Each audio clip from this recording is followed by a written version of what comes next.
So hello hi everyone, welcome back to my YouTube channel. हमारे YouTube channel पे आपका स्वागत है। हम दोनों फिर से आ चुके हैं न्यू रिएक्शन वीडियो के साथ। आज का वीडियो बहुत ही धमाकेदार होने वाला है और बहुत ही फैंटास्टिक होने वाला है। वीडियो स्टार्ट करने से पहले मैं बता देता हूँ, मैं हूँ विकास मौर्य। मैं हूँ मिस आंचल। तो हम दोनों देने वाले हैं होली के गाने पर रिएक्शन, दबंग स्टार खेसारी लाल के गाने पर रिएक्शन। जो सॉन्ग है होली में साड़ू आया है, बहुत ही ज़बरदस्त सॉन्ग है। तो चलिए हम वीडियो को स्टार्ट करते हैं। अगर ये वीडियो हमारा पसंद आएगा तो हमारे चैनल को प्लीज़ सब्सक्राइब कीजिए और वीडियो को लाइक कीजिए। कमेंट में ज़रूर बताना कि हमारा वीडियो कैसा लगा। चलिए हम वीडियो को स्टार्ट करते हैं। Let's go.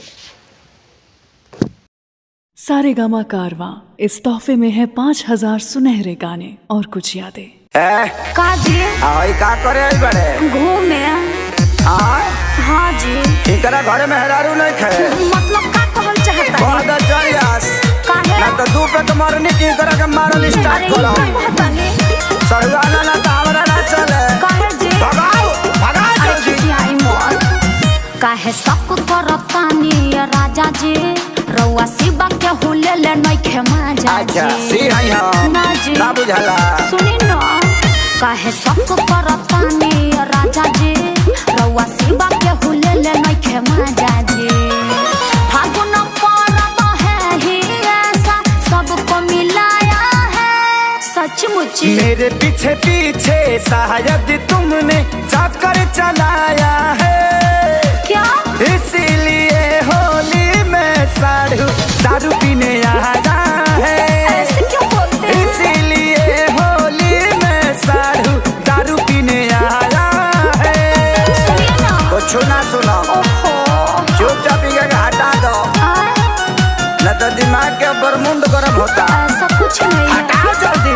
अरे काहे ले इतना गरम हो रहा है? सुनिए तो, ढेर दिन पर एक तयले मिठाई चार के जिलैले, रउआ पानियो न पिए बिहानी खिसिया के उ दुआरा गइले। अच्छा ऐसे ना करे के चाहिए। अरे जाना तानी वीडियो कॉल पर बात करेलू, नहीं हो रहेलू तो जाके मुलाकात करेलू।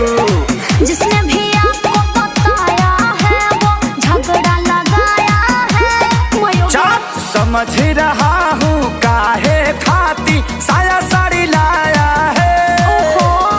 इसीलिए होली में साड़ू दारू पीने आया है। गलत ना सोचिए। इसीलिए होली में साड़ू दारू पीने आया है। हल्ला नहीं कीजिए। देखो का? इनका हटा दो, न तो सड़ुआना न तो सड़ुआ दे इनका के। एह खिसिया मत, होली बजाए देना। जाई बाहर राजा के मनाई, संगे बैठ के कुछ बतियाई। जदि फोन कर दी है दीदी लगे तो हमनी पर खिसियाई। ए जी मान जाई। कहाँ भाग जासे ना तो मुड़ी फोड़ दे हम। पूरा गाँव भके कुकुर पीछे छोड़ दे हम।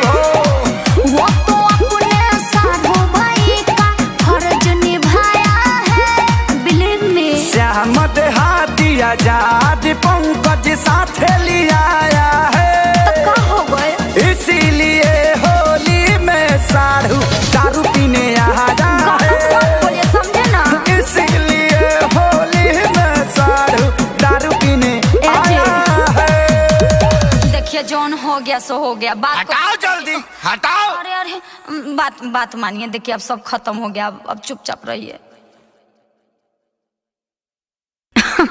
अरे पूरा इंडिया हिली बाबू, खाली तू देखत जा।